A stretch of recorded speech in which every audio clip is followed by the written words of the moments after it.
नमस्कार and welcome you all to world affairs. मैं हूं Prashant Dhawan. Now stock market में कभी कभी जैसे एक स्टॉक गिरता है ना, लगातार गिरता रहता है, उसी तरीके से आप कह लीजिए इंडिया और कनाडा का जो रिलेशनशिप है ये लगातार फॉल कर रहा है। और इसका रीज़न यही है, जस्टिन ट्रूडो खालिस्तानी एक सेपरेटिस्ट मारा गया। किसी को नहीं पता उसको किसने मारा था, क्या हुआ था।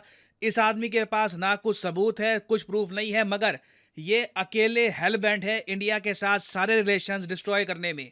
हाल ही में हमने ये देखा कि कनाडा ने फ्रेश ट्रैवल एडवाइजरी इशू कर दी है फॉर इंडिया और अपने नागरिकों को ये कह दिया है कि इंडिया में जाने से पहले कॉशन रखिएगा, यहाँ पे आतंकवाद का इशू हो सकता है। स्पेसिफिकली ये और बोल दिया कि जम्मू कश्मीर में ट्रैवल अवॉइड करो। जम्मू कश्मीर में आपको पता होगा इंडिया की सरकार प्रमोट कर रही है कि लोग वहाँ पर जाए, इन्वेस्टमेंट करें, तो स्पेसिफिकली इंडिया को यहाँ पे हिट किया कि जी जम्मू कश्मीर में यहाँ पे ना जाइए। साथ में ये और कह दिया कि आप मणिपुर भी विजिट मत करिए, आसाम भी विजिट मत करिए। बेसिकली एक कॉम्प्रिहेंसिव ट्रैवल एडवाइजरी इंडिया को जारी कर दी है।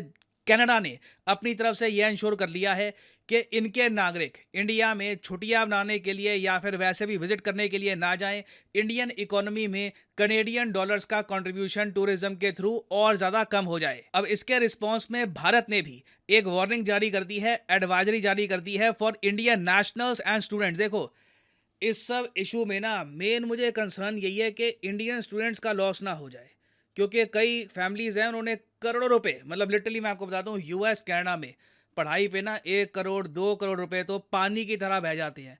फीस इतनी होती है, ट्यूशन फी, वहाँ पे रेंट पे करना वगैरह, तो उनको यहाँ पर ज़रा प्रॉब्लम्स ना आ जाए। अब यहाँ पर आप देख पाओगे लिखा है, in the view of growing anti India activities and politically condoned hate crimes, criminal violence in Canada, all Indian nationals there and those contemplating travel are urged to exercise utmost caution। India ने भी अपने नागरिकों को कह दिया है कि Canada में जाओगे तो कॉशन बनाकर रखना, वहां पर प्रॉब्लम्स आ सकती है। यहाँ पे आप देख पाओगे इंडियन डिप्लोमेट्स को भी टारगेट किया जा रहा है, वहां पे उनको भी थ्रेट्स मिल रहे हैं। सरकार कनाडा की ज़रा कुछ कर नहीं रही, तो दिस इज सीरियस। दोनों कंट्रीज ने डिप्लोमेट्स, हाई कमिश्नर तो नहीं मगर डिप्लोमेट्स ऑलरेडी निकाल दिए हैं। और न्यूज़ एक ये भी आ रही है कि कनाडा का जो हाई कमीशन है, हो सकता है कि वो इंडियन नेशनल्स को निकाल दे या ऑलरेडी निकाल चुके हैं जो वहाँ पर काम कर रहे थे। और अब दोनों कंट्रीज़ की जो सरकारें हैं वो ट्रैवल एडवाइजरी भी इशू कर चुकी है। बट इस सब के बीच में ना मुझे एक बात ऐड करनी पड़ेगी, जस्टिन ट्रूडो को ये मत मान लेना कि ये पूरा कनाडा है, कि पूरा कनाडा जस्टिन ट्रूडो की बात मानता है। मैं आपको एक वीडियो दिखाता हूँ। कनाडा में जो मेन ऑपोजिशन पार्टी है, उनके जो मेन लीडर हैं पियर, उन्होंने हाल ही में जस्टिन ट्रूडो के बारे में क्या कहा है। ये क्लिप बहुत इंपॉर्टेंट है, मैंने सबटाइटल्स अपनी तरफ से ऐड किए हैं और यहाँ पे आप देख पाओगे ये वीडियो। ये है पियर, हो सकता है 1 या 2 साल में ये कनाडा के नए प्राइम मिनिस्टर बने। ये राइट विंग पार्टी से बिलोंग करते हैं। नाउ इनकी बात सुनिए। I think the Prime Minister needs to come clean with all the facts. We need to know all the evidence possible so that Canadians can make judgments on that. Response? They just expelled an Indian diplomat. Should they do more in response to this news? I think we need to see more facts. The Prime Minister hasn't provided any facts. He provided a statement, and I will just emphasize that he didn't tell me any more in private than he told Canadians in public. So we want to see more information. ये बात Canada में आम है कि Justin Trudeau ने बोल तो दिया कि इंडियन एजेंट्स इन्वॉल्व थे, कि इंडियन एजेंट्स ने ये सब किया है, मगर उसके बाद कुछ फैक्ट्स, कुछ एविडेंस किसी को नहीं दिखे। What is the risk if he doesn't provide more information or these allegations are found somehow to be untrue or uncredible? What is the risk? Real. ये बहुत ही बड़ा क्वेश्चन था। जर्नलिस्ट ने पूछा कि मान लो कि कोई सबूत मिलता ही नहीं है और जस्टिन ट्रूडो अपनी बात प्रूव नहीं कर पाते, तो उसके बाद क्या खतरा होगा। तो इन्होंने कहा कि it will be real danger, क्योंकि इंडिया के साथ बिना बात पे हम रिलेशंस खराब कर चुके होंगे। हमने यूएस, ऑस्ट्रेलिया, यूके, बाकी जो हमारे मित्र मुल्क देश हैं उनको भी हिला दिया। इंडिया जो एक इतना इंपॉर्टेंट पार्टनर है इंडो पैसिफिक में, उसके अगेंस्ट स्टेटमेंट्स देने को भी अर्ज किया और इन दी एंड हमारे पास कोई प्रूफ, कुछ एविडेंस था ही नहीं। But what specific information, what specific facts do you think Canadians and yourself need to know in this situation? We need to have the evidence that that allowed the Prime Minister to come to the conclusions he made yesterday. The government's decision to go public with the intelligence, and if so, why? Sorry, I didn't hear Do you agree with the government's decision to go public with the intelligence, and if so, why? I would have to have more evidence to make a judgment on that. I do find it interesting that he knew about vast foreign interference by Beijing for many years at the same time as Beijing had kept 2 Canadian citizens hostage, and he said nothing and he did nothing. Just very, very interesting that was the approach.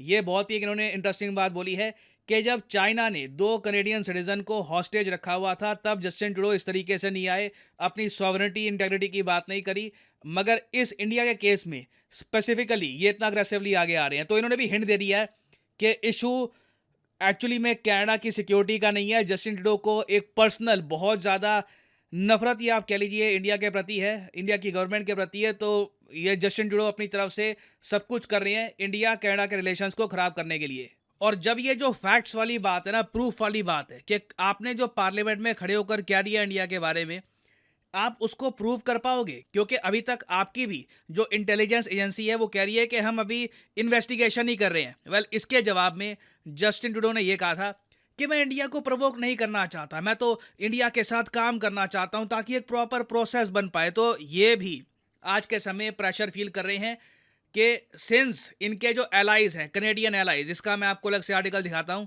यहाँ पे आप देख पाओगे, Toronto सन Canadian media का outlet है, ये खुद ही कह रहे हैं कि कनाडा के जो एलाइज हैं इन्होंने रिबफ कर दिए हैं request to join accusations against India. आपने देखा होगा यूके, यूएस, ऑस्ट्रेलिया सब ये कह रहे हैं हम कंसर्न्ड हैं, हम भी चाहते हैं इन्वेस्टिगेशन हो, हम चाहते हैं कनाडा यहाँ पे इन्वेस्टिगेशन करे।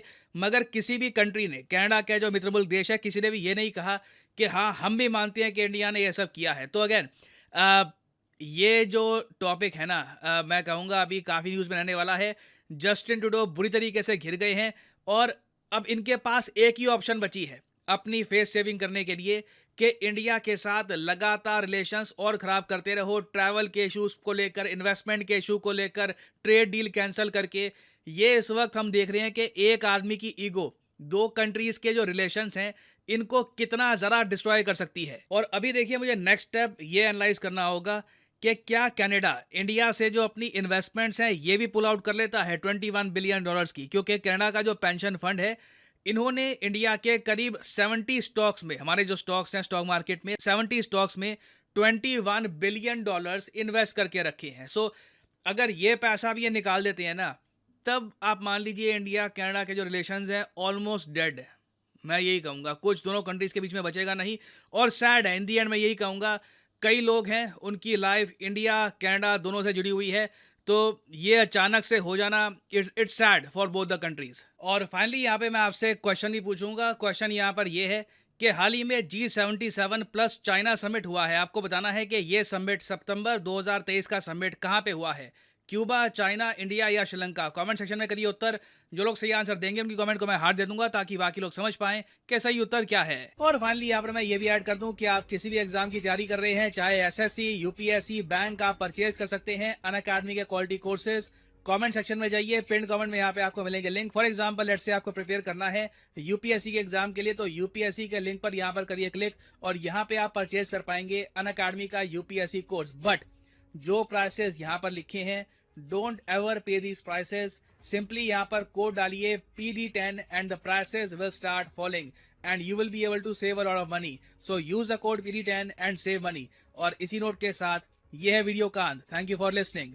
May the gods watch over you.